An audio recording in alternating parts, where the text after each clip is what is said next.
In the cozy confines of the faculty room, the professors were engaged in discussions about the first day of class. The male professor inquired about the quality of the students, particularly the special admissions and those with high marks in the admission exams. The female professor responded positively, mentioning Malin Villain's impressive skills, particularly her creation of a Shanif poison on her very first day. The male professor concurred, emphasizing the excellence of the entire Villain family. The conversation then turned to the successor of Ivory Tower, Cern. The female professor expressed her admiration, understanding why the tower held Cern in such high regard. Chattel Mayer was another standout, defying preconceptions about half-giants and challenging the notion that they lacked magical abilities. The professors speculated about his potential interest in a magic major. One professor stated that she had already selected her preferred student, but the professor explained that it's against the rules to get in touch with the students during the protection period. Amidst these conversations, one professor questioned Bahil about his day, as he had also taught a class. Bahil seemed puzzled by the inquiry, prompting the professor to reference the special admission number 1, the student handpicked by Nephthys herself. Bahil then shared that the special admission student had been defeated 10-1 by another classmate and that it was too early to determine his true talent. The professor inquired if there was nothing special about the student at all, to which Bahil mentioned the student's remarkable stamina, enduring 9 exhausts during the first class. However, the professor found this unimpressive for a special admission number 1. Aaron, a renowned professor, arrived on the scene, and Bahil questioned him about his opinion of the special admission number 1.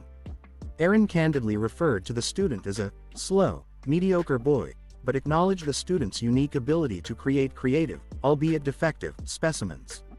His comment left Bahil slightly perplexed, considering that Aaron's praise was likely more significant than it appeared.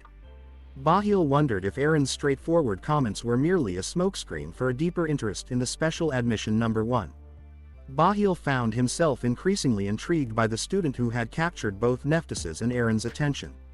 Bahil continued by asking Aaron if he still stood by his statement from the previous year about not intending to directly mentor students anymore.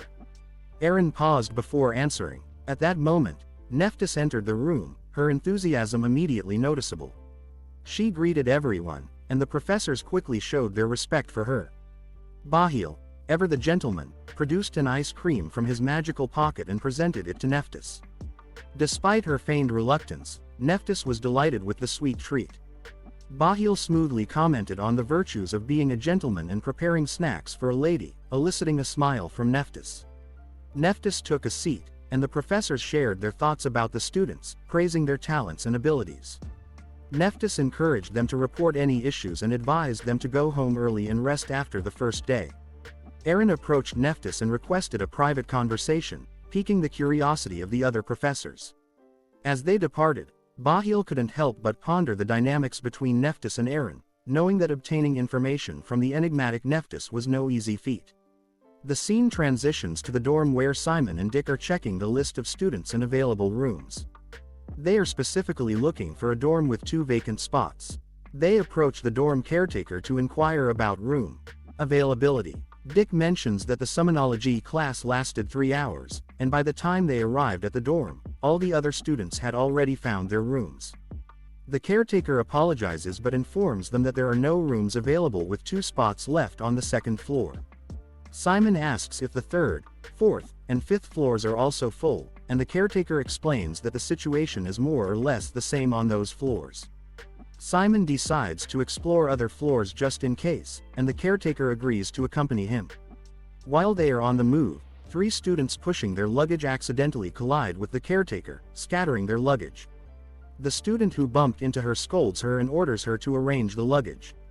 Simon steps in to defend the caretaker, telling the students to stop as he is in the middle of a conversation with her. Dick also joins in, pointing out that they were there first and accusing the students of intentionally bumping into her. The students, initially confrontational, recognize Simon and suddenly become apprehensive. One of them mentions that he's the special admission number 1 who took an oath as a student representative in the auditorium. The 3 students quickly back off, and Dick taunts them, making fun of their sudden fear. The grateful caretaker thanks Simon for his help, but he humbly responds that he just did what he needed to do. She guides them to another floor and, as she flips through the list, she notices that room 409 on the 4th floor has 2 available spots. It's described as a spacious quad room with great views and close to the main stairway. The caretaker also suggests rooms 412 and 413, both of which have 1 spot left. Simon and Dick inquire about the issue with room 409. The caretaker explains that a student named Kizen Edvald already occupies that room and had been there the previous year. However, he failed to advance to the 2nd grade due to some problems and had to start over. She mentions that many of Kizen's former roommates had requested room changes because they had suffered injuries and heard that Kizen got into trouble frequently. It's unusual for Kizen to retain problematic students, and the caretaker finds it strange that an exception was made for him. Simon and Dick consider their options, and Simon suggests they at least greet Kizen. They knock on the door of room 409, but the lights are off. They call out to Kizen, who awakens from his sleep. While Dick is visibly uneasy, Simon courteously asks if it would be okay for them to stay in the same room as Kizen. Kizen, with a chilling presence, looks at them. Kizen got up from his bed and commented, "I see, today was the matriculation ceremony, time flies by, huh? You don't need to be so polite. I'm also a 1st grader, after all." Simon responded, "Oh, okay, then, Mr. Kizen." But Kizen interrupted, "Drop that. Just call me Kizen. I don't know how long you two are gonna last in this school, but keep 2 things in mind. First, don't meddle in my business. Second, don't make a fuss before I go to bed. Once I'm asleep, you can dance, sing, or do whatever you want to do." Simon asked, "Oh, so then you're letting us stay here?" Kizen returned to his bed and lay down, saying, "It doesn't matter, does it? Someone's gonna come here if there's no empty room left." After a few seconds, Kizen drifted back to sleep, and Simon turned to the dorm caretaker. He expressed their willingness to take the room, and she asked if they would be okay with it. Simon replied that they would be fine, and Kizen didn't seem like a bad person. The caretaker assured them, saying, "Okay. If you have any issues later on, please don't hesitate to let me know. I'll immediately report the case to the dorm master to take care of it." Simon thanked her, and Dick inquired if Kizen would really not wake up. Simon was unsure but noted that Kizen had mentioned they could do whatever they liked as long as he was asleep. Suddenly, Dick dropped all his books, causing a loud noise, but Kizen didn't wake up. Simon remarked, "He really meant it. I don't think he's a bad person. As long as we keep his rules, that is." Dick, somewhat dismissive, said, "Well, whatever. We got our rooms, so let's leave our stuff and get a shower. I saw a bathhouse on the 2nd floor on our way up. Let's check it out." Simon agreed, and upon their return from the bathhouse, Dick noticed Simon's excitement. He asked, "My gosh, I've never seen anyone so floored by a simple shower stall. Did you live deep in the mountains or something?" Simon replied, "Something like that." Dick chuckled and said, "But still, could you not go, wow, when you press the buttons on the shower? The other students are gonna start talking." Simon was apologetic and confirmed that he indeed made those sounds. Dick teased him, mentioning that he was already known as the special admission number 1, and now he'd be called a bumpkin on top of being called a fake. Back in their room, Simon reflected, "Well, I still think it's good to be here at Kizen." Dick concurred, noting that everyone wanted to come to Kizen. Simon shared, "I heard there are only 300 students or 50 in the 2nd grade." Dick clarified that during the student protection period, professors couldn't officially evaluate students, give grades, talk to students in private, expel students at their discretion, or harm students. Simon realized that he had been cut some slack throughout the day due to these restrictions. Dick continued, explaining that once the protection period was over, expulsions were common for various reasons like underperformance, showing no promise of success, violating the rules, or handing in inferior homework. He emphasized that they should hold on until the 1st grade ended and could then get jobs almost anywhere. They discussed how Simon could potentially become a leader in an era where continents were on the move. Simon was amazed and said, "Wow." Dick added, "I think you could become practically anything except for a member of the royal family. Well, actually, a small kingdom might betroth you a princess if you graduate from Kizen." Simon asked, "Do you want to become a noble?" Dick replied that while there might be advantages to becoming one, it wasn't his goal. Instead, he simply wanted money, emphasizing it by forming his hands to represent money. "So, I'm going to be really busy from now on."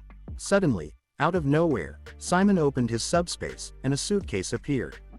Dick was baffled and asked what it was and what Simon had just done. Simon explained that it was a subspace, and he caught the suitcase. When Dick inquired further, Simon clarified, "It's the skeleton kit for an island ratman. I haven't taken a preparatory class, so I bought some things to practice." Dick wondered why Simon was studying more right after their class. Simon admitted, "Yeah, it's just, I don't want to forget everything I felt earlier." Simon decided to assemble the skeleton and successfully completed it. Dick was amazed that it was the same as the one he had made in class. Simon explained, "Yes, but it can be better. It took me longer, and one leg was wobbly." However, Simon suddenly destroyed the skeleton, startling Dick. Simon explained, "Skeletons formed with summoning magic have the tendency to take on their original form. Skeletons have the tendency to go back to their original form. So even if I remember the order, the assembly shouldn't be hard." The scattered bones began to rattle and clatter. Simon commanded, "Restore," and the skeleton was formed again. Dick exclaimed, "Wow, it's still amazing to see it come together again." Simon then revealed that it was related to the inherent nature of skeletons summoned with magic. Dick, feeling sleepy, asked if Simon planned to continue studying. Simon expressed his intention to practice more. After a short while, Dick decided to go to bed, and Dick asked about their first subject for the following day. Simon replied that their first class was Darkness Dynamics. Simon decided to carefully follow the assembly diagram for the skeleton this time. He thought to himself, I need to connect it like this for the knees to rotate. This is the ratman's bones, so maybe it would move like a human's if I put it the other way. I guess not. Just putting the ratman's inverted joint. The other way around wouldn't work." He made a note of this information, realizing that assembly formulas were standards established by generations of necromancers who had likely gone through numerous trials and errors. He admired the previous generations of necromancers, acknowledging that there was a reason and meaning behind every task. Simon experimented with different combinations of bones, trying to improve the skeleton's structure. He reflected on the skeletons his father had used to help people in the fief and the ones Lorraine had used to control gangs, wondering what he lacked compared to them. He eagerly looked forward to the next class. After a night's sleep, Simon attended the next day's class on Darkness Dynamics, taught by Professor Eric Ora. The professor emphasized the importance of Darkness Dynamics as the foundation of a necromancer's abilities. He discussed the flow of darkness, rune words, and the mechanisms of magic circles, tracing the origin of rune words to the eternally burning torch of the Temple of Del. According to legend, the ashes from the torch resembled letters, leading to the development of rune words. The professor explained the improvement of rune words over time and showcased two magic circles, one that could not be activated and another that could. He highlighted the importance of understanding rune words to use darkness more effectively. The class concluded, and the students were assigned homework, including modifying magic circles that couldn't be activated. 3 students would be selected to present their assignments in the next class. As Simon and Dick left the classroom, they discussed the challenges of understanding the principles of Darkness Dynamics, with Dick expressing frustration and Simon finding value in the professor's thorough explanations. Dick playfully teased Simon about his enthusiasm for Kizen, including the soap in the bathhouse. In response to Dick's teasing about the bathhouse, Simon smacked him good-naturedly. When they discussed their upcoming class, Magical Combat, Gimme suddenly alerted them to a peculiar sight. A horde of hippos, led by a teaching assistant, was approaching. They were surrounded by the hippo, and the teaching assistant explained that Professor Hongpeng would be holding their class at Roque Mountain, known for its camping spots, and instructed the students to get on the hippos. Dick, aware of Professor Hongpeng's reputation, whispered to Simon about her eccentricities. Some students complained about the hippos, suggesting they needed rugs or something to make riding them more comfortable. This led to an exchange between the complaining student and the teaching assistant, whom the student had initially called a servant but later corrected to a dog. Amid the commotion, Simon and Dick boarded a hippo. While they struggled with the hippo's size, a girl behind them attempted to get on one as well. Simon offered his hand to help the girl, who accepted his assistance with gratitude. As the hippos began to move, some students became scared and shouted for help, while others were clearly anxious. The teaching assistant reassured them, emphasizing that this experience was part of their training at Kizen and that they should hang on tightly. He also noted that accidents occurred every year, encouraging the students to overcome their fears. He teaching assistant says just hang in there. Kizen doesn't need a student who can't withstand a hippo. When they arrived at the location, they were all tired from the journey. The sun beat down on them mercilessly, and the heat had sapped their energy. Fortunately, a teaching assistant came to their rescue and handed them each a refreshing bottle of water. The cool liquid was a welcome relief, and Simon and the girl wasted no time in quenching their thirst. As they sipped their water, the girl gazed up at the sky, her tired eyes tracing the flight of fluttering birds. It was a serene moment of respite amidst their exhaustion. Just then, a sudden commotion broke their reverie. Their tiredness turned to surprise and disbelief as their professor made a grand entrance. "Welcome to my class, everyone. I'm Hongpeng Tun Sokum Marlat, and I'll be teaching your magical combat class this semester." Professor Hongpeng's reputation preceded her. She was renowned for her legendary battle against Kundar Hydra, a gigantic undead monster that had razed 4 fiefs to the ground. She had single-handedly fought the mega undead creature for 5 days, ultimately defeating it by breaking its 100 necks to achieve a dramatic victory. She was now their professor of first-year magical combat. Hongpeng instructed the students to stand up and line up in a column of 4s. However, her speech impediment made it sound like vers, leaving the students confused. The teaching assistant quickly clarified, "Line up in columns of 4, please. Move quickly." With that, the students understood and followed her instructions. As the students were lined up, Professor Hongpeng announced that they would be going on a physical fitness exercise. Simon was bewildered, not knowing where they were headed. Suddenly, Professor Hongpeng took off running and shouted, "A sound mind and a sound body, everyone. The basics of magical combat begin with physical fitness."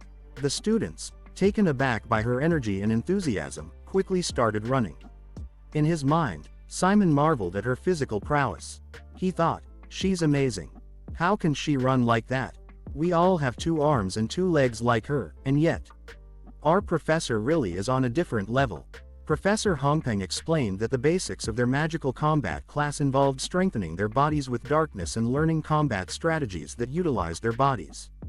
These necromancers, who mainly practiced magical combat, were known as battle necromancers.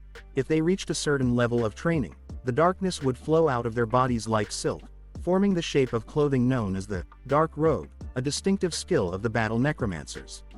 She warned the students about the numerous trees in the area, advising them to watch out for obstacles. As they continued running, Dick, who was running behind Simon, expressed his jealousy of those talented in magical combat. Simon asked about these talented individuals, and as they looked up, they witnessed some students displaying incredible agility, leaping and dashing like ninjas from tree to tree. Dick questioned Simon's well-being, considering their strenuous activity, but Simon assured him, "I'm okay. My hometown also had a lot of mountains, and it's fun to run like this after a long time." Professor Hongpeng observed her students, noting some were struggling, while others seemed to find the physical exercise effortless. It was clear that their magical combat journey was just beginning, and they had much to learn from their formidable instructor.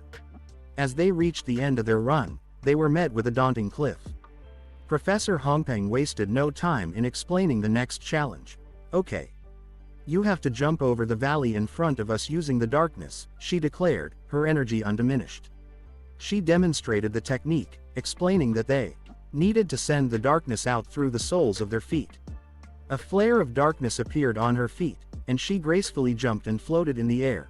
"If you do it again in midair," she continued, "you can perform various maneuvers like this." She landed perfectly. With that, she leapt across the cliff, landing on the other side effortlessly, urging her students to follow. Excitement and a touch of anxiety filled the air as some students eagerly rushed to attempt the jump. A few managed to land perfectly, while others stumbled but managed to regain their balance. Hongpeng was there to provide guidance and support. She helped one student who released the darkness a bit too late, emphasizing the importance of timing. If you release the darkness too late, it can get dangerous like this. Try to release it earlier next time, she advised. Simon was focused on the task at hand, while Dick encouraged him to let go of his overthinking. Dick started to run. Dick and Hector jumped ahead, with Hector making an impressively high jump. Hector landed perfectly. Dick tumbled, but he makes it. The students say to Hector that he got the highest jump so far, but Dick couldn't help feeling a twinge of annoyance towards him. Dick, now on the other side, shouted to Simon, "Did you see me just now, Simon? Even I did it. You've got this." With newfound determination, Simon began running, concentrating on the concept of springing off from the darkness. Before he leapt, he cast the darkness on his feet, emulating what Professor Hongpeng had shown them. Hector and his classmates watched carefully, waiting for his jump. With a powerful leap, Simon soared through the air, the darkness propelling him across the cliff. He landed on the other side, sliding slightly to break his momentum, but he did it. With a clenched fist and a triumphant smile, Simon exclaimed, "I did it."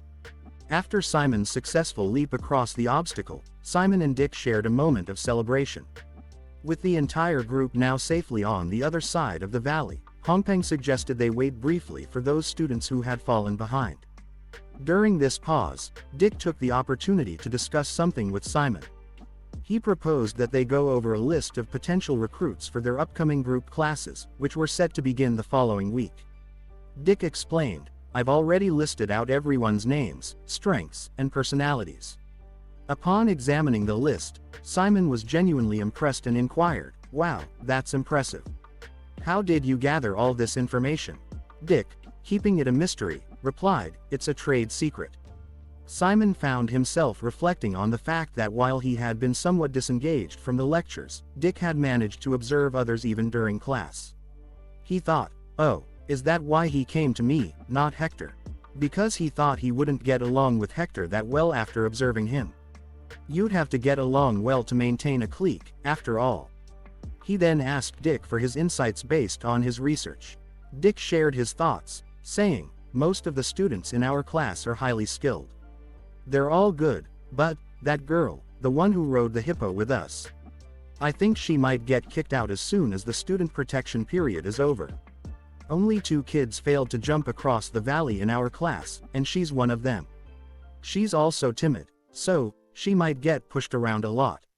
Out of the blue, Hongpeng called the students and proposed, "Since we've slowed down for a while, why don't we run again?"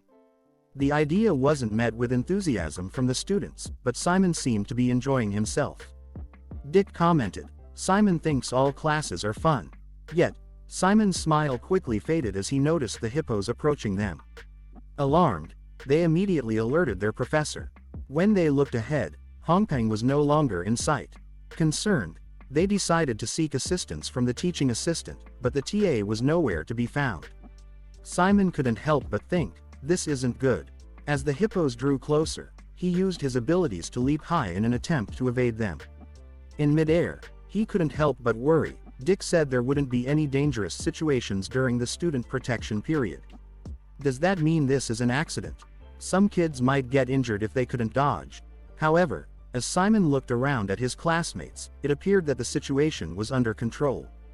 The students utilized their abilities to deter the hippos, some creating spell barriers for protection, while others sought refuge in the treetops. High above, Cindy was floating, and she greeted Simon with a friendly smile. After Simon's turbulent encounter with the hippos, he landed safely, though with a sense of self-reflection. He thought, "Looks like I was in no position to worry about anyone else." Dick spotted him and inquired about his well-being, to which Simon responded, "I'm okay, but I seriously worried for nothing. I can't believe I have to compete against 1,000 of these kids." Dick, showing concern, asked again, "Are you sure you're okay? You must be really shaken. Don't worry too much. All of those hippos are under Professor Hongpeng's control." Simon sought assurance, to which Dick explained, "Yeah, she's a master of magical combat, but she can also use the power of the druid bloodline. When I was up there, I saw that the hippos were going around the kids who fell on the ground. Their conversation was abruptly interrupted by the teaching assistants who urgently announced, "There's no time to sit around. Get up.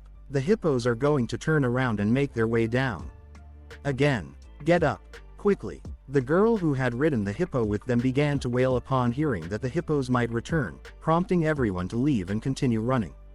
As they emerged from the forest, they encountered Hongpeng, who informed them that there were no more obstacles in their path and urged the students to join her quickly.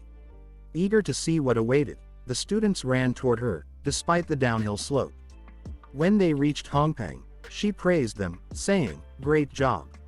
Now, you can take a break. Oh right, you're supposed to eat only after a glass, but I thought you must be exhausted, so I've contacted Kizen ahead of time. Take a break." She pointed to a feast prepared for the students, which brought joy and cheers from all. While enjoying their meal, Dick remarked, "Feeding students using her own class time. Not gonna happen with other strict professors at Kizen." Simon responded, "Speaking of that, Dick, I think that's slightly different from what I heard before I joined here. I heard that Professor Hongpeng is one of the most typical Kizen professors." Dick was surprised, asking, "Professor Hongpeng? This nature-loving lady, where did you hear that? It's total rubbish." Simon thought back, "It's from Lorraine, Nephthys's daughter." Hongpeng then announced the resumption of their journey, saying, "Students, let's wrap it up. We'll get going again in 10 minutes. A student raised a question, "I thought we were going to rest up and go back in the hippos." Simon thought, "I have a feeling that this is only the beginning." Hongpeng proceeded to ask the students if they had the wristbands she had given them. When they confirmed, she instructed them to let their darkness flow into the wristband, which triggered an exhaust spell suddenly cast on their bodies. Hongpeng explained, "Everyone knows what an exhaust curse is, right? We have the next course for you. Do you see that flag? You're getting to the top of the hill with the exhaust curse pulling down on you. Then, get yourselves ready right away. I will be checking who falls behind." The training was a race to reach the red flag uphill with the exhaust curse pulling them. As the students began climbing, they found it challenging, huffing and panting with each step. Simon realized that this part of the training was purely about stamina and willpower, and falling behind here would make it difficult to catch up in the future. He was determined to push through the exhaustion. Hector, who had initially weakened the exhaust using his techniques to get ahead, noticed that Simon was following him without any tricks. This realization seemed to fuel his determination to win. Professor Hongpeng encouraged the students as they continued to climb, assuring them that they were almost there. Both Simon and Hector were crawling, each thinking they could secure first place this time. However, to their surprise, Malin Villain, who was walking steadily, passed them and reached the first place. Hongpeng congratulated Malin, who thanked her professor. Simon and Hector were left astonished that Malin had seemingly effortlessly overcome the exhaust curse. When Hongpeng asked Malin how she managed to walk normally, Malin explained that she had solved the resistance formula against the exhaust curse. Simon and Hector couldn't hide their shock upon hearing this revelation. A teaching assistant reported an injured student with a light ankle sprain, and Hongpeng decided to take a look.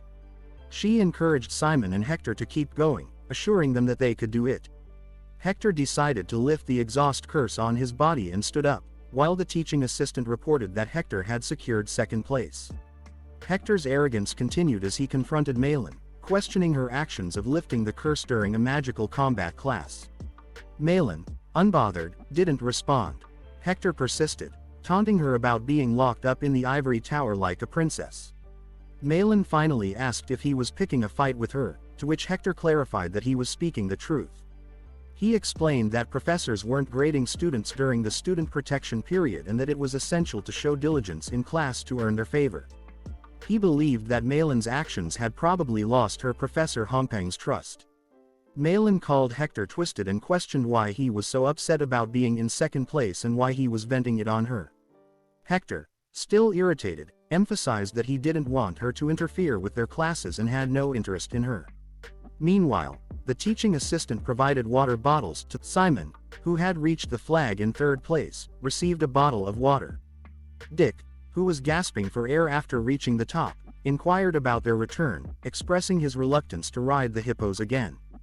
Hongpeng gathered all the students and informed them that she had contacted Kizen and been authorized to use a temporary magic circle for teleportation. She ordered the students to line up for teleportation. When it was Simon's turn to teleport, he used the magic circle but ended up in an unfamiliar place that didn't resemble Kizen, feeling more like his hometown in Leshil. Hongpeng began by expressing her apologies for the unsettling experience Simon had just been through. She encouraged him to have a seat and assured him that she would provide an explanation for the situation. She went on to explain that the teleportation magic circle had been tampered with. She had her teaching assistant investigate the matter, which revealed that an unfamiliar modification had been introduced to the circle. This modification involved a formula designed to react with a person's unique darkness. When the formula was activated, it caused Simon to be transported to a location outside of Kizen. Hongpeng inquired if Simon had any suspicions or knowledge about who might be responsible for this act.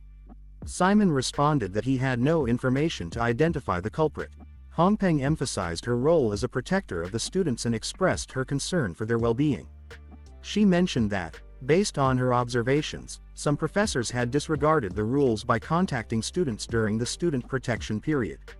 Then, Hongpeng extended a personal invitation to Simon. She encouraged him to consider majoring in the magical combat subject and offered to take him under her wing as her direct disciple. Simon sought clarification, asking if she meant that she would become his direct mentor. Hongpeng confirmed this and elaborated on the responsibilities that came with being a direct disciple.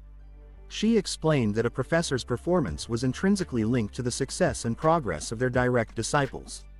Furthermore, she revealed that only a limited number of students, only 3, were accepted as direct disciples in each grade. She expressed her genuine interest in having Simon as one of her rare direct disciples and asked for his thoughts on the matter. Simon expressed his uncertainty about why Professor Hongpeng was offering him such an important opportunity. He believed that he had not demonstrated much in class and that it was only the second day of school. Hongpeng responded by explaining that while students might be concerned about rankings, professors evaluated talents differently. She highlighted Simon's unique abilities, such as his use of darkness when he jumped over the valley, which was his first attempt. She commended his natural talent and exceptional performance, even on the second day of school. She stressed that he had already proven himself to her. Simon, despite her compliments, politely declined her offer, stating that he had a particular area he wanted to explore further. Hongpeng respected his decision and acknowledged that she wouldn't give up on convincing him to change his mind, as he still had a year left before deciding on his major. Simon inquired about her determination to have him as a disciple, and Hongpeng revealed her personal curiosity about how far he could grow, whether he became her disciple or not. She emphasized that he could come to her for help anytime. After their conversation, Hongpeng created a teleportation magic circle to send Simon back to Kizen, and she reminded him to keep the matter a secret due to the student protection period. As Simon stepped into the teleportation circle, he agreed to keep the secret, and he was transported back to Kizen. In Hongpeng's home, her teaching assistant expressed surprise at Simon's refusal and suggested offering the opportunity to Hector, who was more talented in magical combat. Hongpeng defended her decision, explaining that she saw a unique genius in Simon that she had never encountered before. Simon returned to Kizen, resuming his student life with his secret conversation with Professor Hongpeng. Simon and Dick visited the bathhouse, and Dick questioned why Simon was late. Simon explained that there had been a problem during the teleportation. Dick then excitedly shared his own teleportation experience, explaining that when he stepped onto the teleportation circle, he felt blocked by something. The next thing he knew, he was inside Professor Bahil's office, who taught catarology. Simon confirmed if it was the same Professor Bahil he was referring to, and Dick affirmed it. Simon inquired about what had happened next, and Dick said that Professor Bahil had simply made him clean his office. Dick wondered if this might be a sign that Professor Bahil was scouting him to become a direct disciple. Simon suggested that it was possible, which sent Dick into a frenzy of excitement. He explained the benefits of being a direct disciple, such as enjoying a more relaxed school life, avoiding disciplinary actions, and enjoying other privileges. However, their conversation was interrupted by Hector, who ridiculed the idea and mocked Dick for thinking he could become a direct disciple of Professor Bahil as a commoner. Dick retorted by mentioning Hector's quarrel with Malin in magical combat class and how they were all facing hardships at Kizen. He pointed out that Hector, who had completed the Moore family's education, might not fully understand how the world worked outside that privileged upbringing. Hector, infuriated, used magic to choke Dick, pinning him against a wall. Simon was concerned as Dick seems struggling. But Dick just smiles and he forms a bad finger. One student interfered and grabbed Hector in his shoulder saying, "Relax, Hector. This is crossing the line. You can't cast curses outside classes." Hector swung his arm causing two students to splash away saying, "Shut up." Suddenly, someone attacked Hector kicking him but he blocked it. He was pushed backward sliding because of the impact. Hector says, "I was wondering when you'd butt in." It was Simon Valentia. Hector prepared to fight, summoning his darkness in his hand, but he was caught off guard when someone threw a bar of soap at him. Kajin arrived and warned them to keep the noise down. Hector expressed his surprise at seeing Kajin at the school, to which a student informed Hector about Kajin's suspension for assaulting other students. Hector chose to retreat but warned Kajin that he should watch his back from now on. As Hector left, Simon expressed his gratitude to Kajin for intervening. Kajin replied with a simple, "Shut it." The weekend arrived, and Dick asked Simon about his plans. Simon admitted that he hadn't made any plans for the weekend, to which Dick remarked that having plans for the weekend was important for how one spent their time. Simon noticed that Dick had plans and inquired about them. Dick explained that he was heading to Raucous to conduct some business. He elaborated on how Kizen provided living expenses for students, but as they advanced to higher grades, the amount wasn't sufficient to cover their needs. Dick mentioned that he couldn't qualify for an academic scholarship due to his grades, so he wanted to start using his specialty to earn extra money.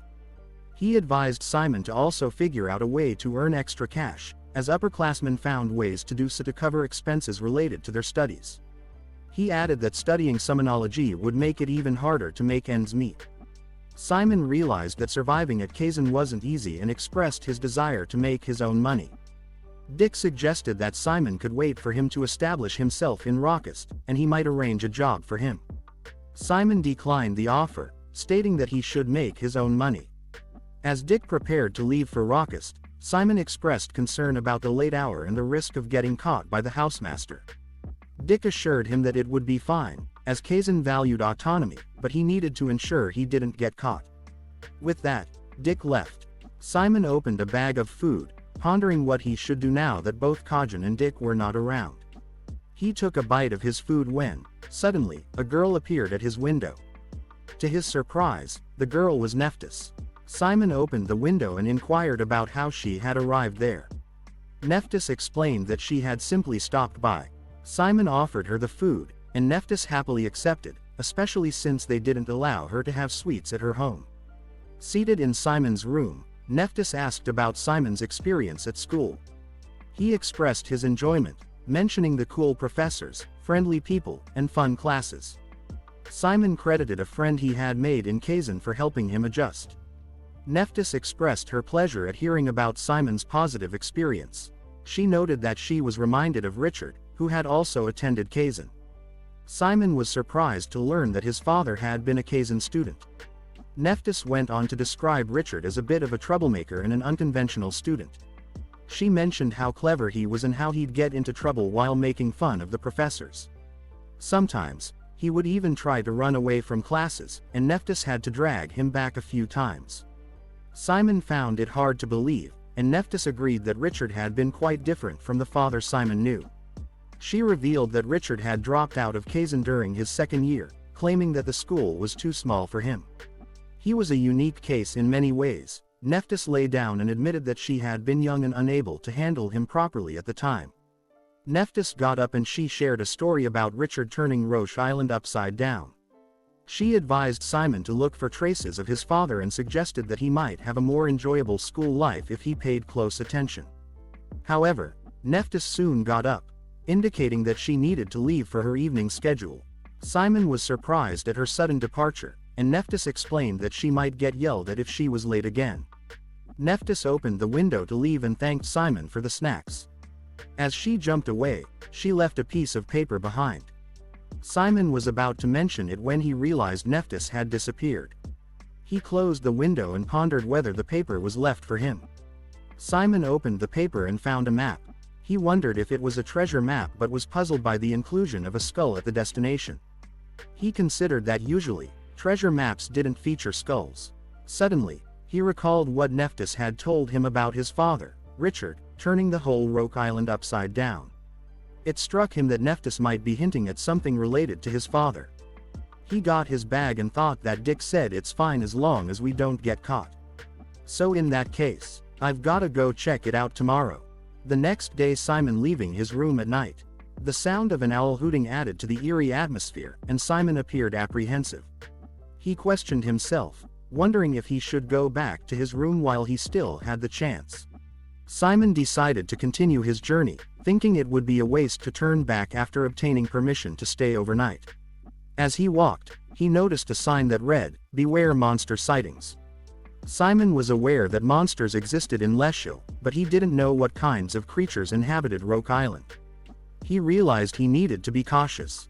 Navigating the area, he observed a creek to the east and the Kizen outer walls to the west. Simon felt confident that he was on the right path. Suddenly, he heard a noise and a menacing monster glared at him. Swiftly, Simon threw his bag aside and prepared for the impending attack, ready to draw his sword. The creature leapt toward him, and Simon narrowly evaded it. He recognized the monster as a werewolf. Simon thought to himself, judging from its size, it's not yet fully grown. I would have just run away if this was before I came to Kizen. Simon summoned 2 skeletons from his subspace and transformed them into rats. He equipped the skeletal rats with a weapon and commanded them to attack. One of the skeleton rats managed to slash the werewolf, while the other one was struck. However, the latter was able to climb onto the werewolf's shoulder and stab it. Simon then commanded the remaining skeleton rat to thrust its weapon, creating an opening. Simon seized this opportunity, dashed forward, and ultimately defeated the werewolf. After the battle with the werewolf, Simon reflected on the experience, thinking about how it was his first battle in Kizen. He felt grateful for practicing putting together a ratman skeleton because encountering a monster like that in Leshil would have made him run away. Now, after just 3 days at Kizen, he had managed to defeat a werewolf. He wondered how much stronger he would become if he could survive all 3 years at Kizen, but he reminded himself that he needed to clean up the mess before other monsters were drawn by the scent of blood. One of his ratman skeletons was damaged in the battle, and he patted its head and commended it for its efforts. Simon continued his journey, reaching his destination. However, he found a barren area with no grass. This made him suspect that there might be something beneath the surface. Simon opened his subspace and retrieved a shovel and a lamp, glad he had borrowed them before leaving the dorm. He began digging and eventually reached a black stone base with a hole in it. He realized this could be some kind of device. He tried to fit his fist into the hole and found that it did. Believing that it might react to his darkness, he flowed his darkness into the device, which caused it to react. A set of stairs suddenly appeared, leading downward. Simon grinned with excitement and decided to descend and explore further. When Simon entered the mysterious place beneath the ground, he was in awe of what he saw. It seemed like an ancient ruin filled with ancient runes. He recognized the runic inscriptions on the walls and realized that he was in some sort of gigantic magical device. As he explored further, he came across an altar with a sword and a skull. In front of it was a handprint on the rock. Simon decided to take the skull, but he couldn't help but sense the immense age and danger associated with the undead creature it belonged to. Suddenly the skeleton body of the skull tumbled in front of him and Simon was shocked. While examining the skull, he noticed another bone nearby, bone number 2. Simon decided to attach it to the skull, and he felt a desire to awaken the undead creature. He doesn't know how will it react when it's awake. He thinks that maybe it will try to harm him, but he still wants to try putting it together. He decided that if there's a right time to boldly challenge something, that would be the right time. With his darkness, he ignited a flare in the skull's eye, and the awakening process began. Simon realized he had successfully awoken the skeleton but now needed to assemble its entire body. He thought about the effort he had put into studying summonology in the past few days, which had given him the knowledge to piece the bones together. As he continued assembling the skeleton, he couldn't help but marvel at its size and structure. However, Just as he finished, a flash of light appeared above the skeleton, and the ground shook. Runic words appeared, and the skeleton came to life, asking Simon if he was the one who had disturbed its slumber. The skeleton demanded that Simon introduce himself, and he responded with his name, Simon Falentia. The skeleton, Fear, seemed to recognize Simon as the descendant of Richard. The skeleton's voice was loud, causing Simon to put his hand on his ear, and he replied the descendant sounded a bit far removed, but he admitted that his father was Richard Falentia. The skeleton now understands why Simon's darkness was familiar. And he exclaimed that Richard was the only one who could wake him. When Simon asks who he is, the skeleton identifies itself as Fear, the master of the battalion, and reveals that it had once ruled over the continent alongside Simon's father, Richard. Simon, still puzzled, asked if Fear was his father's undead. Fear confirmed this and asked Simon who led him there. Simon explains that Nephthys Archbold was the one who told him about the place.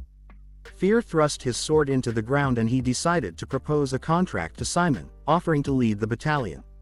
Simon asks about the contract, and Fear explains that the battalion will be on his will and can crush everything that stands in his way, and that the world will kneel at his feet and beg for mercy. However, he would go down the road of bloody destruction that will become part of his fate. Fear asks Simon, "Are you prepared to lead the battalion?" Simon says that before that contract he likes to ask something. He doesn't know how useful or what type of undead it is, and that was the first time Simon heard the battalion. He asks if that battalion is so powerful. Fear was pleased that Simon dared to question the battalion's power without succumbing to fear. He described the battalion as incredibly powerful, even capable of destroying Kizen right here right now. However, the battalion had been dismissed by Simon's father in the past, leading to its members being sealed away. By awakening Fear, the battalion had a chance to regain its strength and potentially dominate the continent, and no one could stop him. With a strong resolve, Simon agreed to the contract.